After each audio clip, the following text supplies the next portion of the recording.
Surat Galatia pasal yang keempat ayat 12 sampai dengan ayat 20 firman Tuhan. Perikop Lembaga Alkitab Indonesia memberikan judul "Ingatlah akan hubungan kita yang semula". Aku meminta kepadamu saudara-saudara, jadilah sama seperti aku, sebab aku pun telah menjadi sama seperti kamu. Belum pernah kualami sesuatu yang tidak baik daripadamu.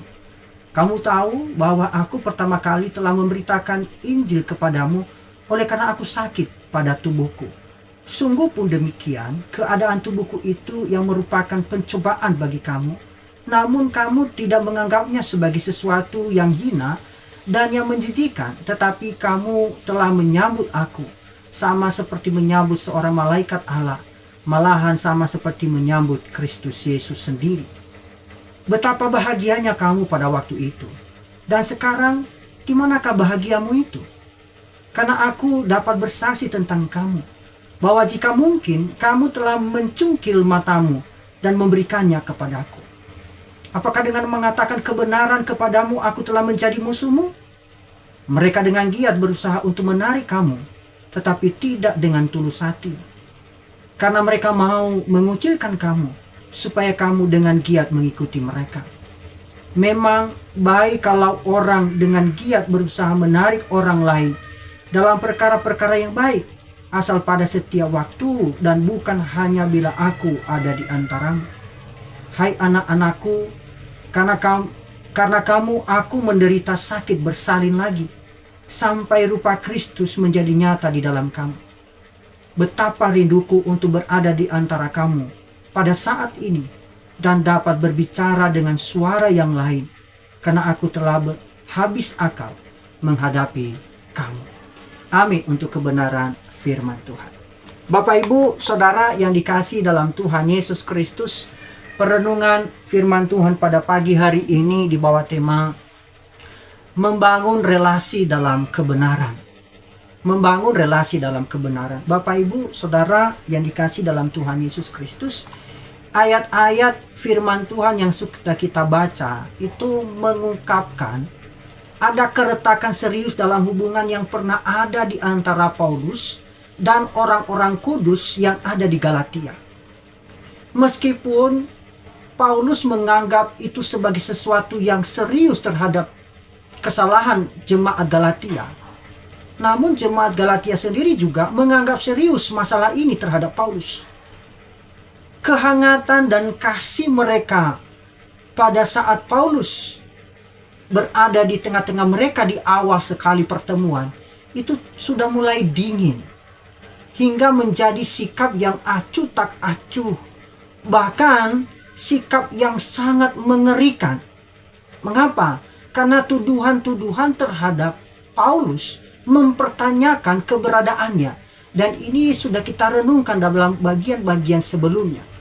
Bapak, Ibu, ini merupakan khotbah seri saya berbicara di dalam tema-tema yang ada di dalam surat Galatia, dan hari ini kita sudah sampai di Galatia pasal 4 ayat 12 sampai 20. Kalau kita melihat bahwa ada jarak antara saudara-saudari yang pernah akrab ini dengan Paulus yang tidak bisa diukur dengan garis ukur atau meter berapa jarak. Artinya mereka sudah pernah ada hubungan yang harmonis di awal. Itu disinggung di ayat yang ke-12 sampai dengan ayat yang ke-14. Nah, saudara yang dikasihi dalam Tuhan Yesus, setidaknya ada 3 penyebab kesenjangan yang semakin lebar dalam relasi yang sudah dibangun. Yang pertama adalah hubungan mereka itu dipengaruhi oleh orang-orang yang juga ingin mendapat reputasi yang sama, pengakuan yang sama, yaitu orang-orang yang juga berkeyakinan, yaitu kaum Yudais. Mereka sangat aktif, bahkan meremehkan kerasulan Paulus, baik terhadap pesannya dan juga pelayanannya. Saudara, di sini jelas bahwa banyak orang yang sudah mempercayai kritikan terhadap Rasul Paulus. Maka dikatakan sebab seawalnya Ketika aku bertemu dengan kamu, kamu tidak menganggap aku orang yang paling hina dan menjijikan. Ini yang pertama. Yang kedua adalah ada sikap keras Paulus terkait dengan hubungan yang sudah dijalin. Paulus sangat cukup kritis terhadap sikap dan tindakan orang-orang yang menyelewengkan jemaat Galatia dalam keyakinan kepada Kristus. Dan itu merupakan reaksi seorang gembala, seorang rasul yang melihat bahwa ada penyimpangan ajaran di tengah-tengah jemaat. Bapak Ibu Saudara yang dikasihi dalam Tuhan Yesus Kristus, kitab Galatia atau surat Galatia itu memberikan kita bukti yang cukup jelas bagaimana reaksi Paulus terhadap apa yang sudah disampaikan dan diterimanya tentang keadaan dan kondisi yang ada di jemaat Galatia. Kalau kita melihat di pasal 1, di situ dimulai dengan sikap kekecewaan Paulus terhadap perubahan yang begitu cepat di antara jemaat. Ketika sudah Paulus pergi dari tengah-tengah jemaat, mereka cepat berbalik mengikuti ajaran yang lain.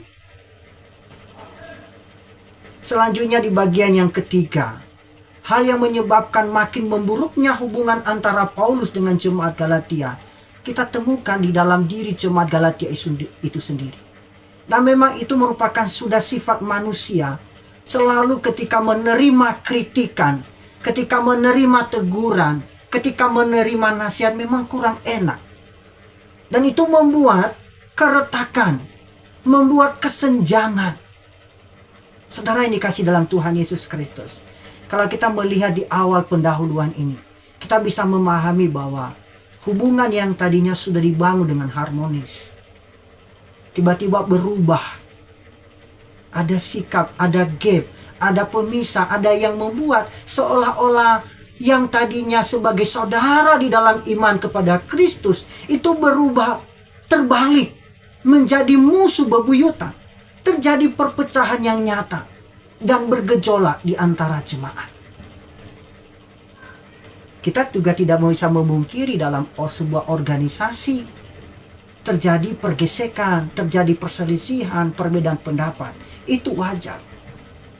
Tapi kadangkala perbedaan pendapat dalam membangun relasi satu dengan lain itu membuat keretakan yang lebih jauh lagi. Nah, kita belajar dari Paulus pada pagi hari ini. Mengapa?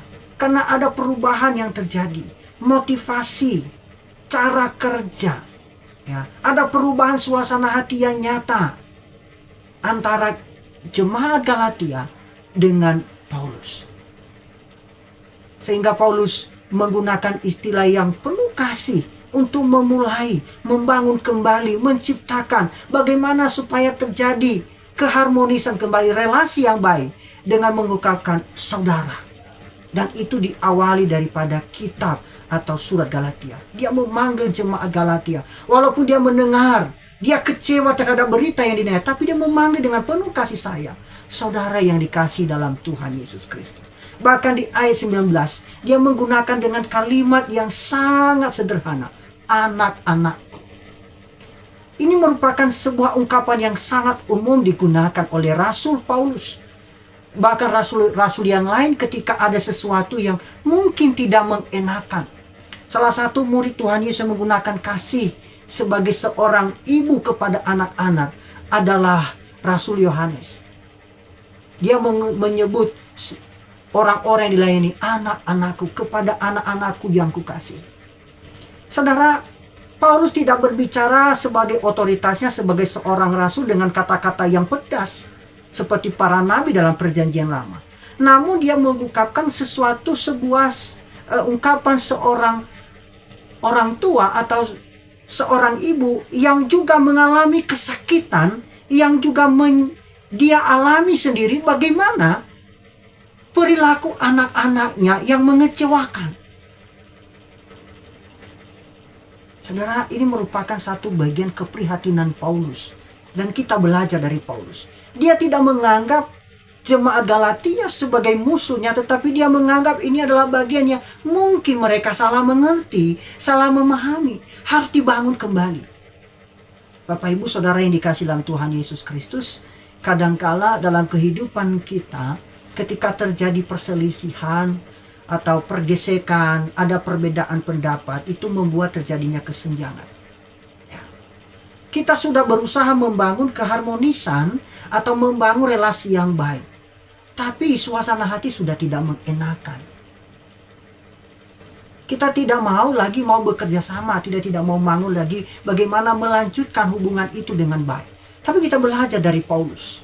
Relasi yang sudah dibangun, kendati pun ada keretakan, ada jarak yang memisahkan, ada kritikan, ada masukan-masukan yang pedas.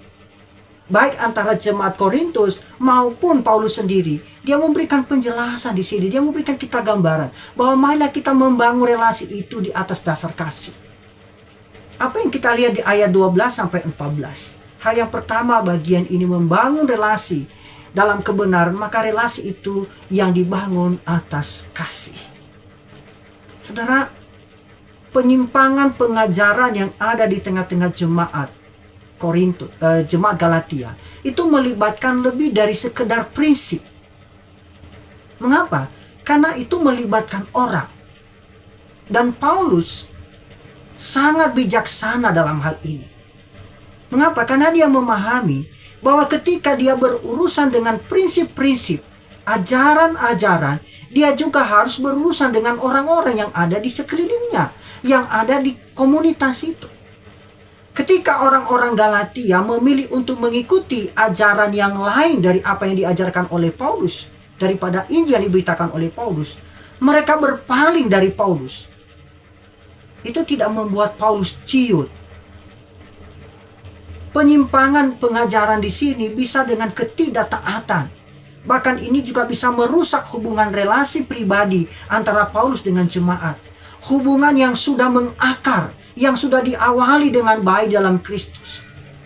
Dan Paulus sangat sadar bahwa kesalahan orang-orang yang Galatia lakukan itu memberikan ketegangan, memberikan jarak hubungan dengannya secara pribadi sebagai rasul. Maka dia membahas bagian itu dalam suratnya ini, baik dari sisi faktor pribadi yang juga berusaha untuk mengobarkan, membangun kembali, ya, mengobarkan api kasih, api cinta yang sudah berkobar sebelumnya di awal perjumpaan jemaat Galatia kepada Kristus. Maka ketika kita membangun relasi di atas dasar kasih, maka kasih itu adalah kasih yang menerima kelemahan. Kasih yang menerima kelemahan. Paulus memulai ayat 12 dengan seruan yang sangat penting. Ia mendesak jemaat Galatia untuk menjadi seperti dia. Saudara, ada banyak cara di antara kita, salah satunya meniru cara Paulus. Namun teks yang kita baca ini terfokus pada satu bidang tertentu di mana jemaat Galatia harus seperti dia, mendudukkan posisi yang sama. Ya, kalau kita membaca di ayat yang ke-12. Mari kita melihat di ayat yang ke-12, Bapak Ibu. Aku meminta kepadamu saudara-saudara, jadilah sama seperti aku. Sebab aku pun telah menjadi sama seperti kamu. Kalau kita memahami bagian ini, sebenarnya Paulus sedang mendudukkan jemaat untuk memahami bahwa betapa pentingnya kita duduk bersama sejajar di hadapan Tuhan. Aku dulu sama seperti kamu, demikian juga kamu sama seperti aku. Adalah orang-orang yang tidak mengenal Kristus. Tapi sekarang, kenapa kamu cepat berbalik? Itu maksudnya. Dia mengingatkan kembali posisi awal di hadapan Tuhan. Mengidentifikasi dirinya dengan orang-orang yang di dalam jemaat Galatia. Kita adalah orang-orang yang sangat tidak layak. Kita adalah orang-orang yang lemah. Tapi mari, dulu kamu melihat aku dengan penyakit. Memang tidak secara letter-letter dinyatakan penyakit apa yang ada dialami oleh Paulus, tapi bagian yang lain mengatakan bahwa sakit yang ada di dalam dirinya seperti ibaratkan seperti duri dalam daging. Itulah kelemahannya. Tapi itu tidak merasa menjijikan. Kalau menjijikan itu seperti ibaratkan kusta. Kalau ada respon menjijikan atau kata menjijikan, seseorang menganggap itu jijik, berarti ada yang kotor, ada yang najis. Apakah demikian penyakitnya? Kita tidak bisa menerka-nerka. Tapi memang ada banyak pendapat bahwa Paulus memiliki penyakit seperti borok. Dan itu tidak layak untuk didekati. Punya kelemahan secara fisik. Saudara, di sini juga tidak diuraikan dengan jelas kepada kita penyakit apa kira-kira yang dialami oleh Paulus, sehingga membuat jemaat Galatia seharusnya merasa jijik, merasa hina. Tetapi dikatakan di sini di awal sekali, ketika aku datang kepadamu memberitakan Injil, engkau tidak menganggap aku orang yang paling hina dan sangat menjijikkan, tidak. Tapi engkau menempatkan aku sebagai saudaramu yang kekasih dalam Kristus, yang sama-sama membutuhkan kasih karunia Allah untuk diselamatkan. Maka di bagian ini katakan, aku mohon kepadamu saudara, jadilah sama seperti aku, sebab aku juga telah menjadi sama seperti kamu. Menjadi seperti orang bukan Yahudi merupakan isu yang sangat sensitif, terutama bagi orang-orang kudus Yahudi yang dengan setia telah mentaati hukum secara Yahudi dalam agama Yudaisme. Menjadi yang lain di luar itu merupakan hal yang sangat-sangat sensitif. Dan ketika mereka dalam hari ini, saudara-saudara yang ada di Yerusalem, mendengar tentang pelayanan Paulus di antara bangsa-bangsa bukan Yahudi, mereka mulai memuliakan Allah. Dan mereka berkata, engkau lihat saudaraku, ada berapa ribu orang Yahudi di antara orang-orang beriman, dan mereka semua giat mentaati Taurat. Dan kepada mereka telah diberitahu tentang kamu, bahwa kamu mengajar semua orang Yahudi di antara bangsa-bangsa lain untuk meninggalkan Musa dan memerintahkan mereka untuk tidak menyunatkan atau anak-anak mereka dan tidak hidup menurut adat istiadat. Ini kalau kita melihat konteks ini, bagian ini dalam Kisah Rasul 21 ayat 20 dan 21. Ini merupakan tuduhan yang diberikan kepada Paulus, seolah-olah Paulus menyimpang dari hukum Taurat. Sebenarnya Paulus sedang menuduhkan persoalan yang sedang dihadapi oleh jemaat Galatia terhadap pengajaran yang baru saja mereka terima, yang membuat mereka berbelok dari kasih karunia Allah. Tuduhan-tuduhan yang ingin dibuktikan oleh para tua-tua di Yerusalem ini jelas berasal dari kaum Yudais. Tuduhan tersebut cukup beralasan sehingga diterima oleh mereka yang telah menyimpang bahwa Paulus adalah pengkhianat terhadap kekristenan Yahudi. Mengapa saudara? Mengapa dianggap sebagai Paulus sebagai orang yang berkhianat? Karena Paulus adalah seorang Farisi yang sangat taat. Telah meninggalkan konsep atau keagamaan Yahudi yang legalistik, yang sangat taat kepada hukum Taurat. Ketika ia bertobat, dia meninggalkan itu semua. Nah, ini perubahan ini sangat jelas, dan itu sangat dijelaskan juga di pasal 1 ayat 13 sampai 17. Dan lebih lengkapnya lagi nanti kalau kita membandingkan dalam surat Filipi, di mana ia menyamakan kebenaran perbuatannya dengan kotoran atau sampah. Paulus telah menjadi seperti orang-orang bukan Yahudi yang diselamatkan seperti orang-orang bukan Yahudi. Melalui apa? Melalui iman kepada Kristus. Hal yang kedua, pertikaian kedua antara Paulus dan saudara-saudara Yahudi adalah bahwa Paulus menolak membedakan antara orang-orang percaya di antara Yahudi dan orang-orang yang non-Yahudi. Artinya dia mengatakan bahwa baik orang Yahudi maupun orang bukan Yahudi sama-sama adalah orang percaya di dalam Kristus. Nah, bagi kaum Yudaisme, itu perbedaan itu harus menonjol antara orang yang tidak taat kepada hukum Taurat atau agama Yahudi dengan orang non-Yahudi. Itu harus terjadi perbedaan. Itu yang membuat mereka tidak terima. Ini Paulus ini seorang pengkhianat. Dia tidak setia dengan aturan agama yang diyakini. Bagi Paulus, yang ada hanyalah orang Kristen. Baik Yahudi maupun bukan Yahudi, budak maupun merdeka, laki-laki atau perempuan, sama di hadapan Tuhan. Ini kita membandingkan dalam Galatia ayat 28. Galatia 3:28. Bagi mereka yang menonjolkan keyahudiannya, pengajaran Paulus itu bersifat penyerangan atau penolakan terhadap mereka. Bahkan mereka mendekati pengajaran Paulus oleh orang-orang Yahudi adalah sebagai ajaran sesat.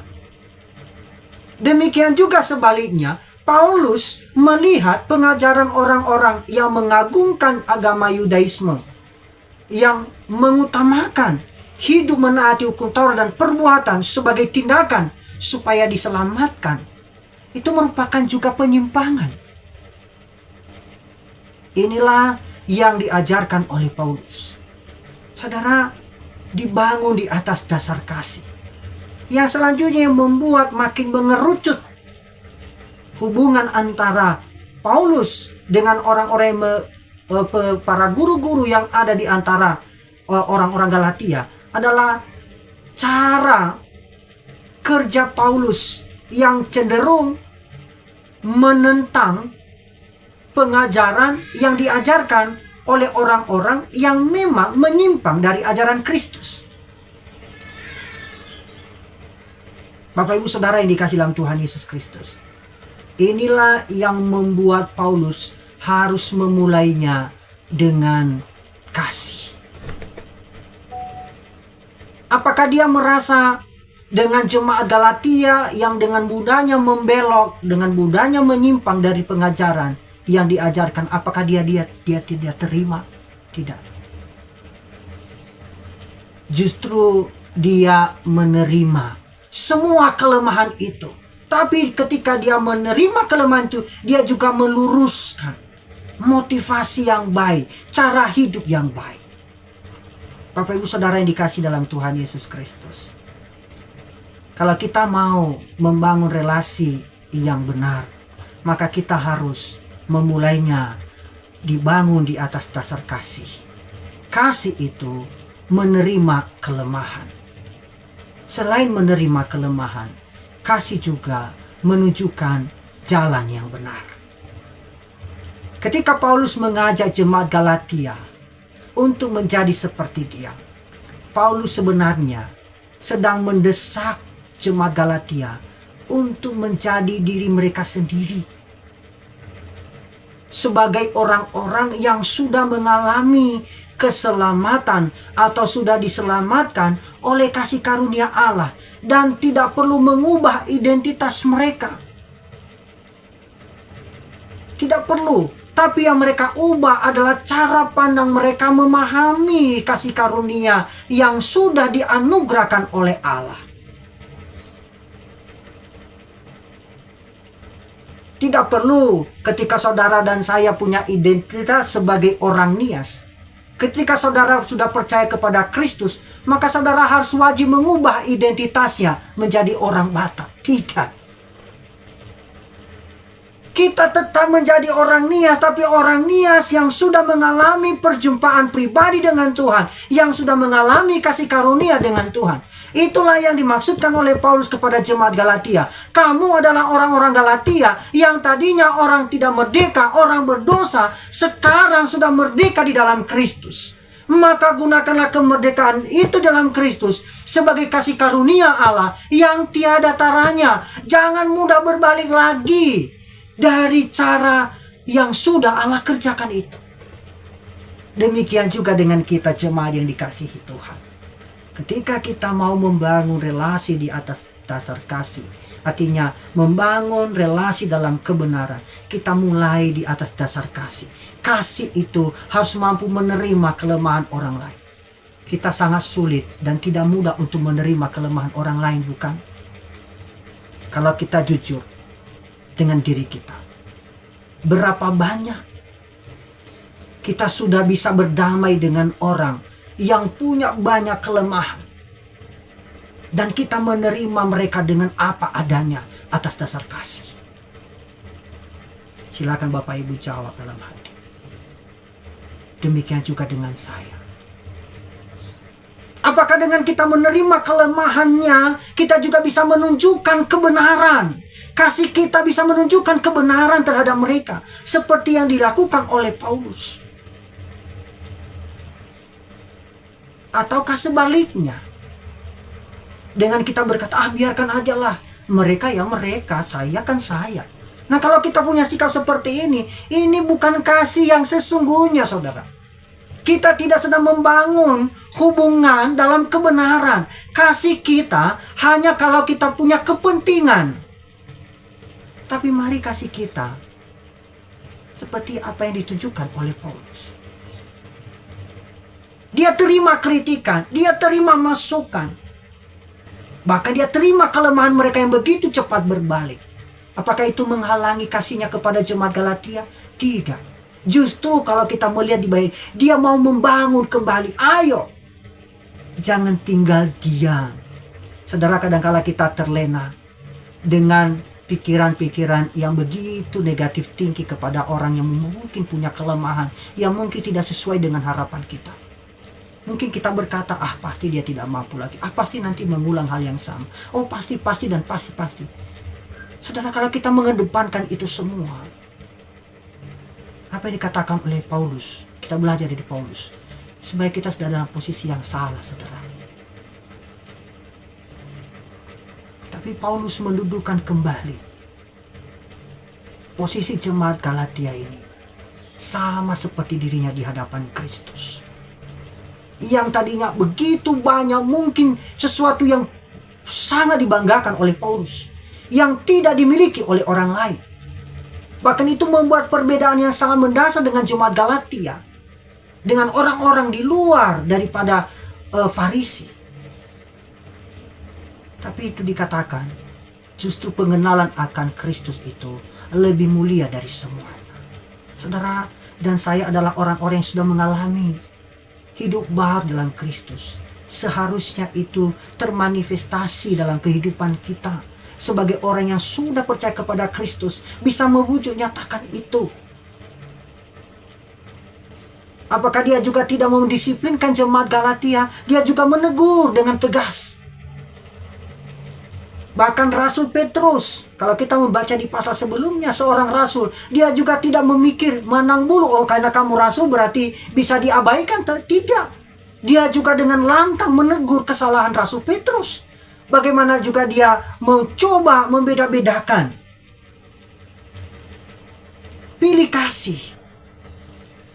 Saudara, kita belajar dari Paulus. Tidak kompromi dengan dosa.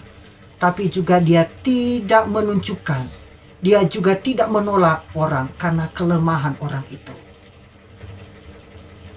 Tapi mungkin penafsiran saya, Paulus juga menjaga relasi supaya tetap harmonis. Tetap menjaga keharmonisan. Walaupun itu mungkin ada yang mengakar, pastilah ya. Kalau kita sebagai manusia normal pasti kita mengingat, ini orang ini pernah melakukan kesalahan. Ini orang ini pernah melakukan pelanggaran atau apa. Tapi itu bukan menjadi alasan supaya orang lain menjadi tidak mau lagi berhubungan, berelasi dengan kita, tidak. Bapak Ibu Saudara yang dikasihi dalam Tuhan Yesus Kristus. Kalau kita melihat dari sisi Paulus melihat bahwa kehidupannya itu menjadi bagian contoh penting yang harus juga difahami oleh jemaat Galatia. Dia mendudukan mereka kembali. Ayo, sama. Aku telah menjadi sama seperti kamu, demikian juga kamu. Sama seperti aku. Orang-orang yang tidak layak, yang patut untuk dimurkai oleh Tuhan, tapi sudah mengalami kasih karunia Allah. Saudara yang kasih dalam Tuhan Yesus Kristus. Kalau kita melihat bagian-bagian ini, ketika Paulus mengatakan di bagian ayat 12b, engkau tidak berbuat salah kepadaku. Sebenarnya ia sedang menghadapi ketegangan hubungan atau relasi yang timbul akibat penyimpangan yang terjadi di jemaat Galatia dari kebenaran. Tapi dia meredakan isu tersebut dengan mengatakan bahwa dia tidak menganggap hal itu sebagai sebuah pelanggaran pribadi yang sangat besar. Tapi sangat jelas Paulus mengakui bahwa dia khawatir jerih payahnya dalam memberitakan Injil itu akan sia-sia. Coba kita melihat di ayat yang ke-11 Bapak Ibu. Supaya ada titik terang bagi kita. Dia 11. Aku khawatir kalau susah payahku untuk kamu telah sia-sia. Artinya, Paulus sudah membangun di awal dengan baik. Tapi usahanya untuk memperkenalkan Kristus kepada jemaat Galatia akan menjadi sia-sia kalau mereka terus dalam hubungan dalam ketegangan. Dalam hubungan yang tidak harmonis. Maka seolah-olah kalau kita melihat penafsiran sederhana saja, seolah-olah Paulus mau membangun dengan mengungkapkan, saya minta maaf. Ya, saya minta maaf. Mengapa? Dan mungkin juga itu yang sering kita ungkapkan, kan? Mungkin kamu sakit hati, pedas perkataan saya. Saya minta maaf. Apakah berhenti di situ? Kadang-kala kita hanya sampai berhenti di situ. Oke, kita sudah saling memaafkan. Saya memaafkan kamu, kamu memaafkan saya, sudah selesai. Tapi tidak mau berkomunikasi lagi, tidak mau membangun relasi lagi. Enggak, udah, jarak. Bukan itu yang benar. Tapi mari bangun kembali. Oke, sudah berdamai, sudah, tapi jangan diulang lagi. Tapi baru bangun dengan komunikasi, relasi yang baru lagi bersama dengan Tuhan di dalam kasih. Saudara, mungkin ada satu bagian pernah Bapak Ibu baca. Bahwa ketika Markus, rekan sepelayanan dalam tim kerja pelayanan Paulus, meninggalkan dalam pelayanan, maka dia tidak mau berteman lagi. Kalau kita hanya membaca kisah itu seolah-olah Paulus tidak menyukai tim kerja, maka kita akan kerdil pemikirannya. Tapi di bagian yang lain, ketika Paulus sudah mau di akhir hidupnya, dia berpesan kepada Timotius, aja jugalah Markus di sini. Aku rindu kepadanya. Artinya, sekalipun Paulus keras dalam berbicara, tapi dia juga punya kasih. Mengapa? Karena dia bangun relasi dengan orang lain atas dasar kasih. Kasih walaupun mungkin tersakiti, walaupun mungkin mengorbankan segala sesuatu. Coba saudara, mungkin kalau kita seperti Paulus, mendudukkan posisi kita seperti Paulus, yang tadinya sudah memperkenalkan jemaat kepada Galatia, tiba-tiba mengkritik kembali. Tiba-tiba, siapa sih lu? Benarkah ajaranmu itu? Apakah kamu benar rasul? Padahal di awal sudah terima dengan baik. Kalau kita manusia yang mungkin, kalau kita mungkin kita langsung emosi. Mungkin seperti Nabi Elisa memanggil beruang kutub untuk membinasakan. Karena ada ungkapan, hei botak, iya kan?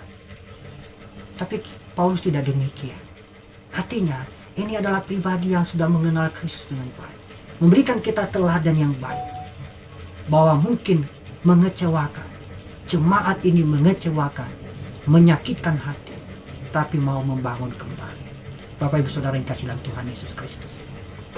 Di ayat 13 dan 14, di situ Paulus berupaya menghidupkan kembali hubungan yang sudah pernah ia miliki dengan jemaat Galatia. Dia mengingatkan mereka mengenai cara mereka pertama kali bertemu dengan hangatnya kasih mereka kepadanya. Terlepas dari keadaan yang sangat buruk yang disebabkan oleh penyakit fisik yang dialami oleh Paulus. Dikatakan, tetapi tahukah kamu bahwa karena penyakit jasmanilah aku memberitakan Injil kepadamu pertama kali. Dan apa yang merupakan pencobaan bagimu dalam keadaan jasmaniku, tidak kamu anggap remeh atau jijik atau najis, tetapi justru kamu menerima aku seolah-olah sebagai malaikat, bahkan sebagai sesungguhnya kamu telah menerima Kristus Yesus sendiri. Saudara, ini yang mau dibangun oleh Paulus.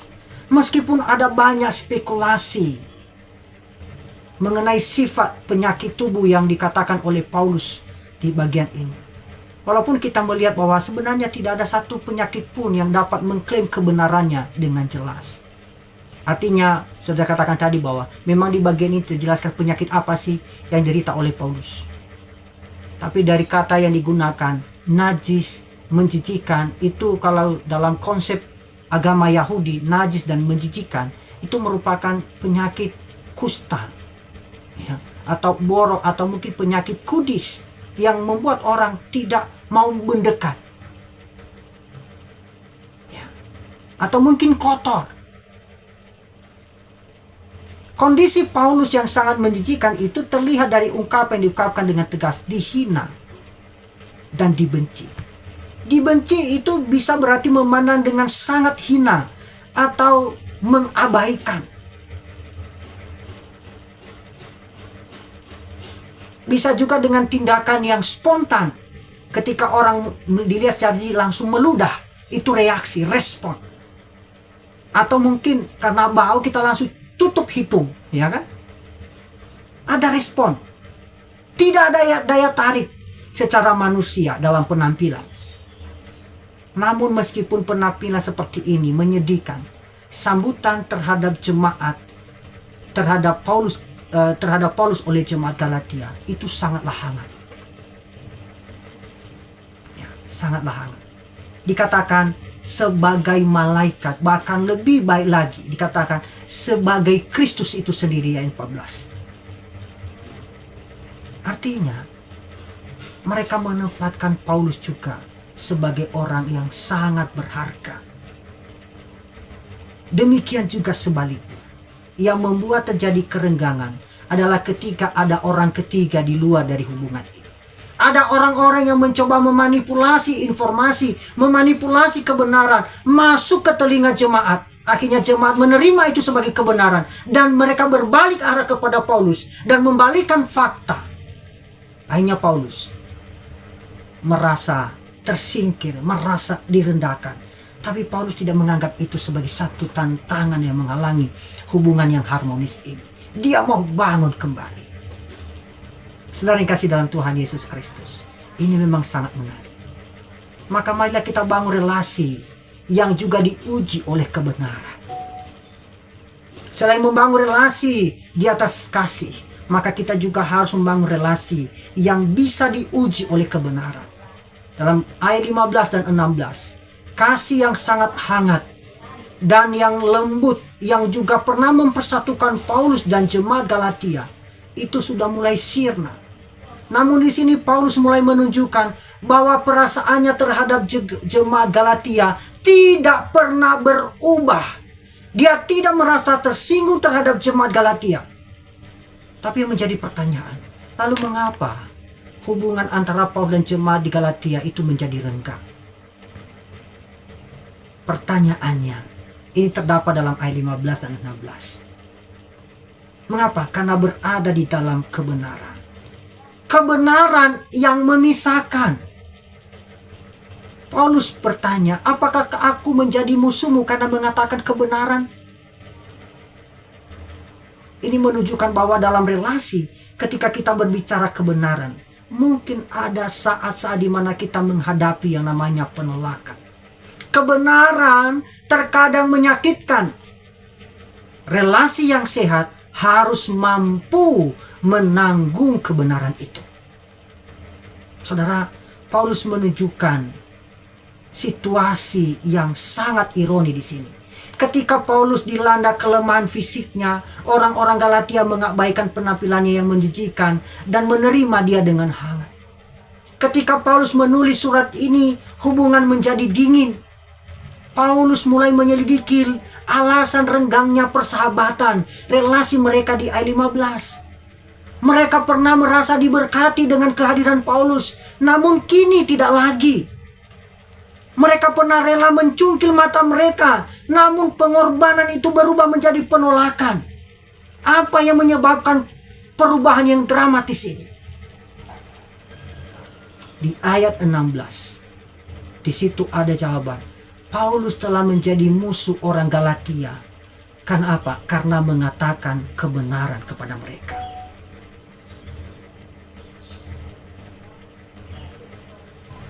Bapak Ibu Saudara yang dikasih dalam Tuhan Yesus. Maka relasi ketika kita mengatakan kebenaran, memang Bapak Ibu di mana-mana ketika kebenaran itu dibicarakan, maka yang terjadi adalah penolakan. Kalau ada hubungan yang mulai renggang, ketika mulai diposisikan kepada yang benar, ada yang siap, ada yang tidak siap. Ada yang menolak terus menerus. Ada yang juga mau menerima, terbuka. Bapak Ibu Saudara yang dikasih dalam Tuhan Yesus Kristus, maka relasi yang harus dibangun, relasi yang diuji oleh kebenaran, kendati pun kebenaran itu memisahkan. Mengapa? Karena ada ketidakbenaran di situ. Maka ketika Paulus mengatakan, adakah kamu menganggap aku musuhmu sebagai, karena aku menganggap aku sebagai musuhmu karena mengatakan kebenaran. Tapi dalam membangun relasi dalam kebenaran, harus berani menyampaikan kebenaran. Nah, ini harus berani menyampaikan kebenaran. Jangan karena dia teman, karena dia sahabat, karena dia rekan, kita coba tutupi. Oh, dia enggak kok, dia hanya ini aja lewat. Oh, enggak kok. Artinya kita sudah tidak jujur. Ketika kita tidak jujur, sebenarnya kita sudah menipu diri kita sendiri. Kita tidak jujur terhadap diri kita tidak jujur dengan teman kita juga tidak jujur dengan Tuhan. Maka sebagai seorang yang membangun relasi, harus membangun relasi dengan berani menyampaikan kebenaran dalam relasi itu. Walaupun itu berakibat mungkin terjadi penolakan, tapi jangan takut Bapak Ibu. Di ayat 15 dan 16, di situ menjelaskan alasan melemahnya hubungan antara Paulus dan orang-orang yang ada di Galatia. Paulus terus mengejar orang-orang Galatia dengan kebenaran. Sementara orang-orang jemaat Galatia dengan cepat begitu berlalu mengikuti ajaran-ajaran yang menyangkal kebenaran. Paulus mengajar bahwa kasih yang sejati tidak akan takut untuk menyampaikan kebenaran. Cinta yang sejati, hidup yang benar di hadapan Tuhan, dalam membangun relasi yang benar di hadapan Tuhan, maka ada keberanian berkata benar. Maka pagi hari ini sebagai jemaat Tuhan, kita juga ditantang dalam membangun komunitas kita sebagai anggota jemaat. Beranikah kita berkata benar dan hidup dalam kebenaran? Maka ketika kita sudah membangun relasi atas dasar kasih dalam kebenaran ini, artinya membangun relasi dalam hubungan yang benar, dalam kebenaran, membangunnya di atas dasar kasih dan juga membangunnya di atas motivasi yang benar, maka relasi yang dibangun juga harus punya tujuan yang benar. Ini kita bisa membaca di ayat 17-18. Paulus kemudian memperingatkan jemaat tentang mereka yang berusaha mempengaruhi mereka dengan maksud yang salah. Tapi juga dia mengingatkan mereka bahwa relasi yang benar itu harus didasarkan pada tujuan yang benar, yaitu membangun satu sama lain di dalam Kristus. Tentu tujuan relasi yang salah itu menyimpang dari kebenaran, tidak akan mendatangkan damai sejahtera, akan mendatangkan hubungan yang retak, kehancuran, bukan pertumbuhan, tapi justru yang terjadi adalah kekerdilan. Saudara, jemaat Galatia tertipu untuk mengikuti penganut-penganut pengajaran-pengajaran lain, para guru-guru palsu, karena kata-kata mereka yang mungkin menyanjung dengan ancaman yang mungkin tidak begitu keras. Saudara yang kasih dalam Tuhan Yesus Kristus. Tapi di sini Paulus mencoba mengingatkan kita bahwa di dalam membangun relasi harus dibangun dengan tujuan yang benar. Ada tujuan membangun relasi tapi tujuannya salah. Para pengajar-pengajar palsu membangun relasi hubungan dengan jemaat Galatia supaya apa? Mereka hancur, mereka berbalik dari iman percaya kepada Tuhan. Supaya apa? Sia-sia pekerjaan Paulus yang sudah dibangun sedemikian rupa. Sia-sia relasi yang sudah dibangun dengan Tuhan. Tapi beda dengan Paulus. Dia memberikan contoh kita bagaimana membangun relasi dengan tujuan yang benar. Saudara,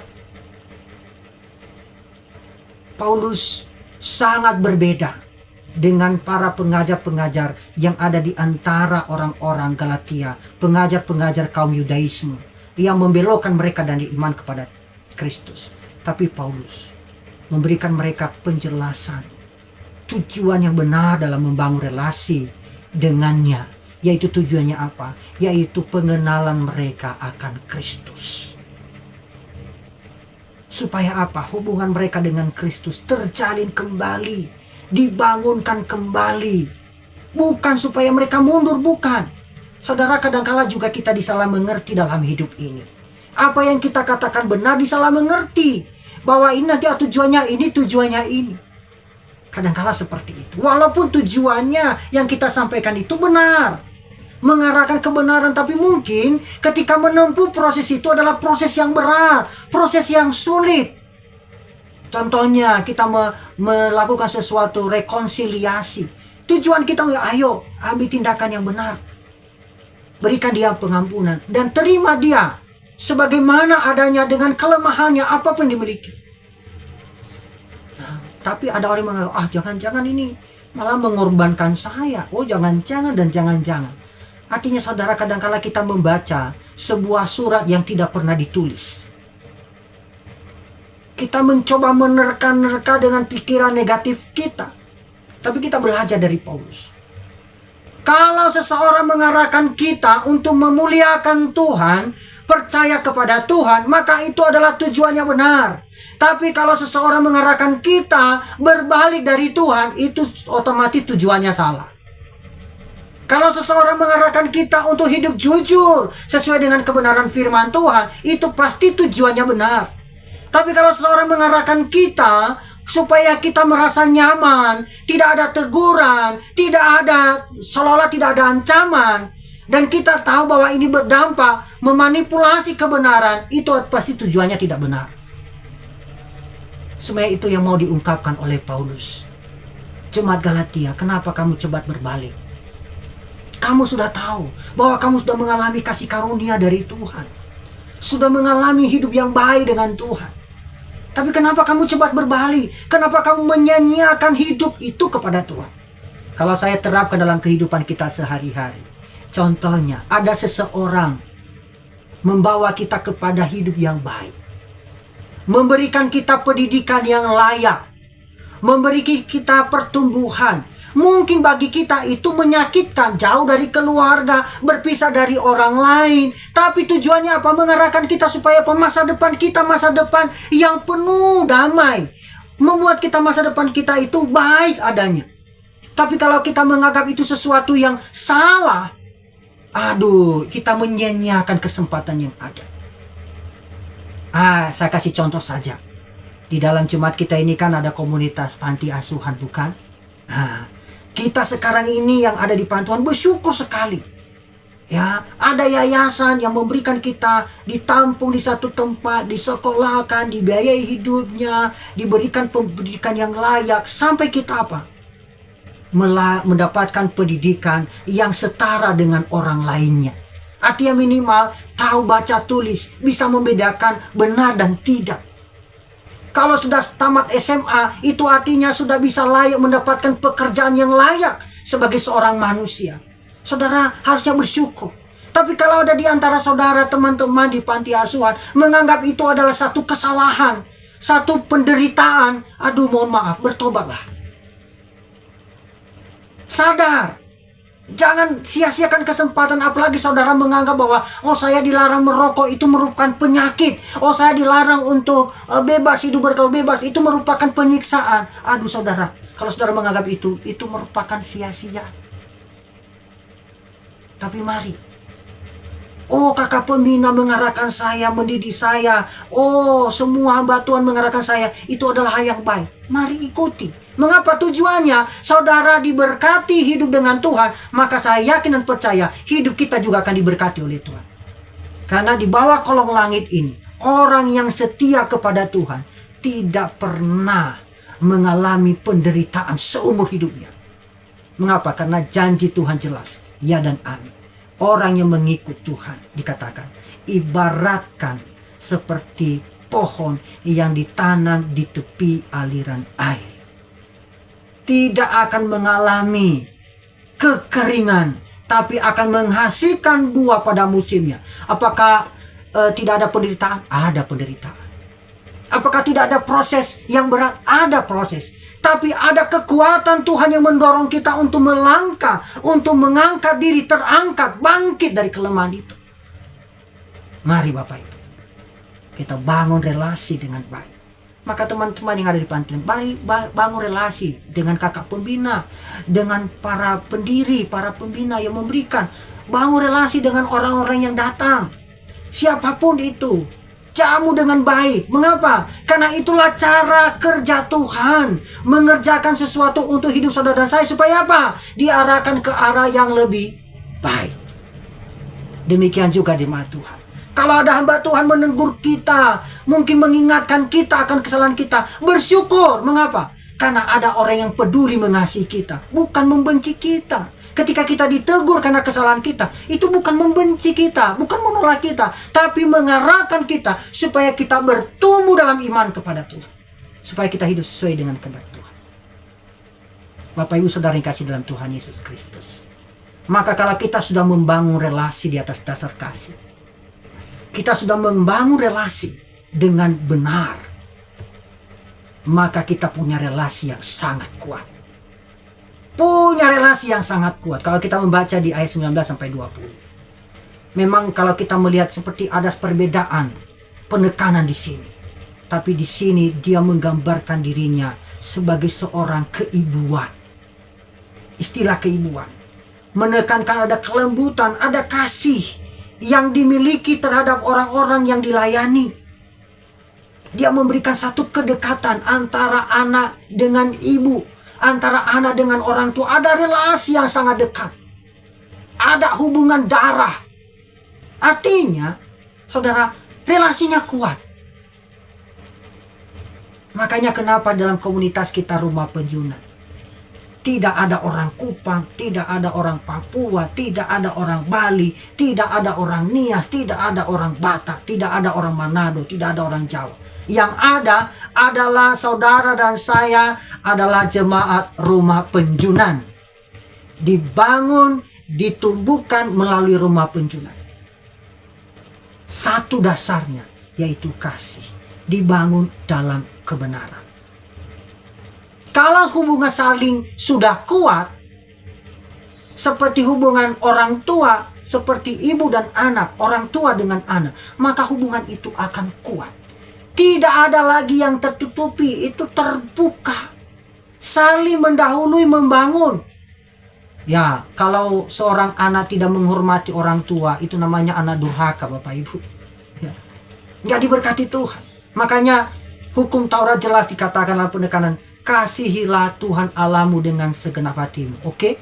Ayat di hukum 1 sampai ke 4. Tapi di kelima dikatakan, hormatilah ayah dan ibumu. Dikatakan, supaya lanjut umurmu di bumi yang diberikan Tuhan Allah kepadamu. Wah, artinya kita diberkati. Ini saya tidak mengajarkan teologi kemakmuran, tapi itulah ayat firman Tuhan. Ketika kita tunduk menghormati relasi yang baik yang sudah dibangun, seperti gambaran sebagai orang tua dikatakan memanggil jemaat Galatia sebagai anak-anak, itu merasakan dia sebagai ibu yang melahirkan anak-anak ini untuk tumbuh dalam Kristus, bertumbuh dalam iman, dilahirkan kembali dalam iman kepada Kristus. Maka hubungan itu sangat kuat, relasinya sangat kuat. Maka seharusnya mereka saling mendukung, saling menguatkan, saling memotivasi. Tidak saling menjatuhkan. Tidak saling memusuhi.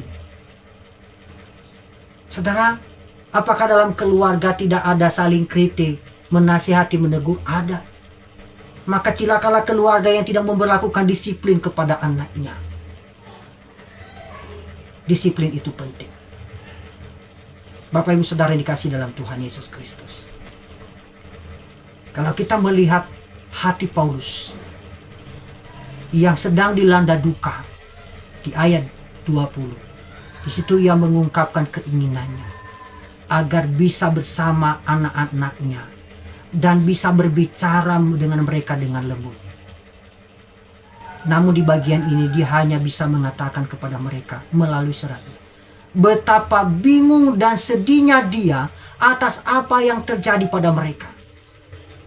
Tapi jika mereka masih mempunyai kasih yang dulu mereka miliki terhadap Paulus, maka rasa sakit yang dialami oleh Paulus itu akan dihentikan. Mengapa? Kan dia sangat sedih, sangat berduka atas kehidupan jemaat Galatia yang cepat berbalik. Tapi kalau mereka kembali kepada kasih yang sudah mereka bangun itu kembali, harmonis kembali, maka dikatakan kesedihannya itu akan berhenti. Digantikan dengan apa? Sukacita. Saudara yang dikasih dalam Tuhan Yesus Kristus, melalui perenungan hari ini, kita diingatkan bahwa membangun relasi dalam kebenaran itu merupakan panggilan bagi setiap saudara dan saya. Relasi yang sehat itu dibangun dalam kasih yang menerima kelemahan siapapun.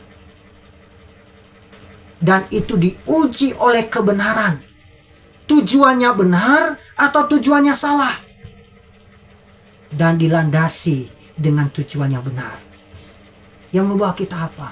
Makin lebih dekat kepada Kristus. Maka marilah kita membuat komitmen untuk membangun relasi yang demikian dalam hidup kita sehari-hari. Jangan juga kita takut untuk menyampaikan kebenaran dalam kasih. Dan mari kita memastikan motivasi kita untuk selalu membangun, bukan untuk merusak. Apalagi menyia-nyiakan. Maka dengan demikian kita akan melihat Kristus semakin dibentuk dalam diri kita. Semakin sempurnalah kita sama seperti Kristus. Maka hidup kita akan menjadi berkat bagi orang lain. Bukan menjadi batu sandungan, tapi akan menjadi berkat. Kalau saudara mau menjadi berkat, maka dimulailah dari diri kita untuk mewujudkan itu.